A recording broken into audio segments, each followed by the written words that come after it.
All right. Hey guys, my name is Leandy Milanes, and my scenario is about addressing an employee coming from a supervisor. So my scenario goes like this. The scenario is about an employee coming in late most of the time and has been addressed multiple times, making the work relations uncomfortable. So here's my I statement. When you come in late to work, most of the time, I feel that you're lacking commitment to work.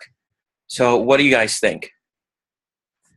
I would personally say that how I feel was that it wasn't my intent to come into late work. If the person had several situations that has made them late to work, I would talk to a boss. So as an I statement, I would say I understand where you're coming from. It wasn't my intent to be late.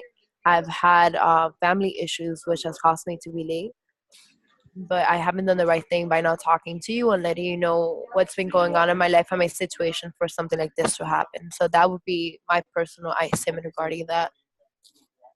Okay. Yeah, and I think that your I statement was really good because it didn't come off as attacking in case the employee did have a real reason, like, my mother's been sick at home, and I've had to take care of her. So you definitely approached it in a non-offensive way.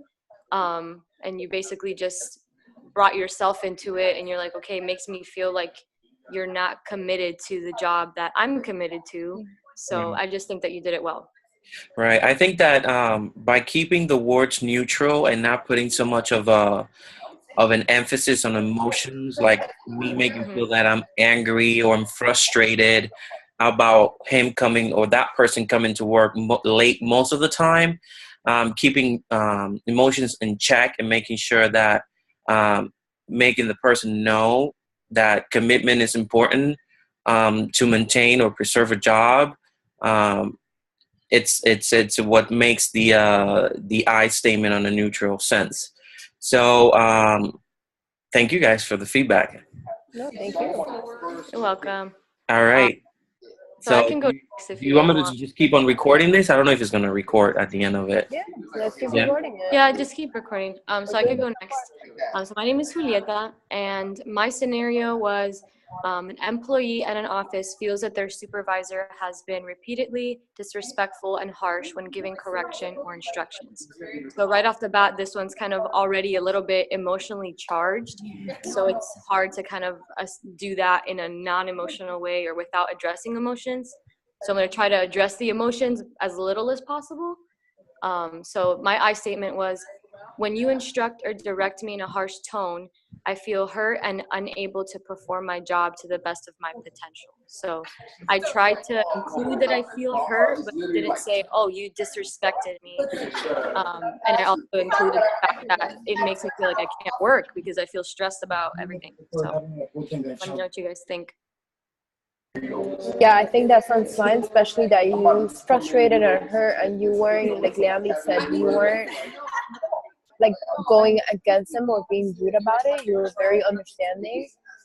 My what I would say for an I statement, I agree with you about that. I would say as well, I would feel hurt, especially if I'm overworked and the person, the way they're saying things to me, how you say things has a lot to do how I'm gonna react to you as a person.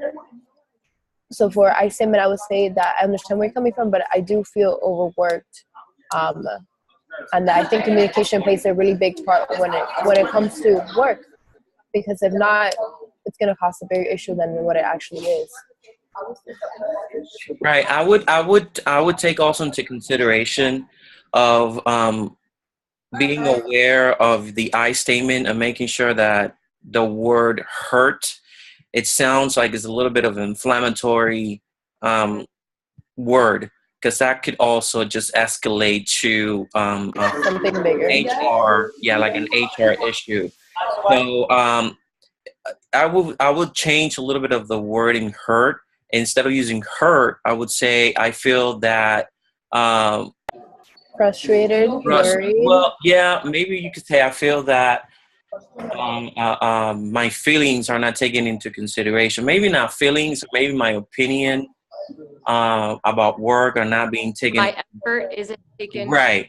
or my efforts are being taken into consideration.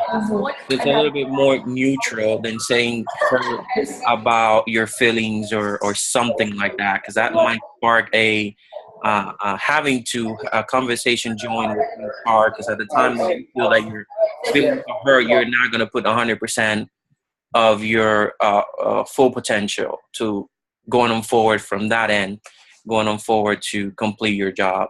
So I think it's an awesome I statement. Just redact the hurt part to maybe I was kind of doubtful about it because I wanted to address the emotions because it's an right. emotional conflict. Yeah. But I was a little doubtful about that word, so I'm going to change it to I feel my efforts aren't taken into consideration. I'm able to perform my job to the best of my potential. Is Yeah, that better? that sounds awesome. Yeah, sounds way better. Okay. It's more neutral.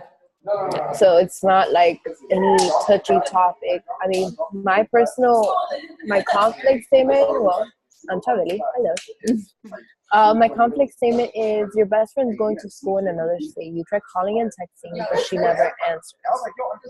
And then my I statement was, I feel worried when you go so long without calling, and I'm afraid you don't care anymore. What do you guys think? Well, I think that the beginning part is good because you are not really attacking her. You're just saying, I feel worried about you, like what's going on. And you're expressing that you care about her, which is positive. And then the last part, I think, is a little bit more, I guess, inflammatory. I don't know if that's the word to use exactly the situation. Just because you are putting something on her. It's like, I feel like you don't care anymore. So, do you have any suggestions for what she could say instead, Landy? Or Yeah, I mean, the first part sounds good, like Julieta was saying. I think that the last part, which is kind of like implementing blame, or maybe like instigating, maybe making that person feel bad because they don't want to, they're not calling you back. It's just maybe pushing it even further away because now that person might think that it's an obligation to give you a call back. Concern, it's a good word that you could use on there, which is it's just raising awareness that you're just concerned, that you want to hear back from that person just to say, you know what, I'm okay. But the last part, I think it's just adding instigating. Adding a little bit more so pressure maybe to the situation. Something like along the lines of, I'm concerned you're not prioritizing our friendship, or like something's going on with you and you haven't told me. Right. Yeah, you have a lot going on in your life and you're, feel left behind or something like that. But not like, I feel like you don't care. That seems a little big. But how would this sound? Okay, so I feel worried when you go so long without calling. I am concerned that something has been going on with you and you haven't spoken to me about it.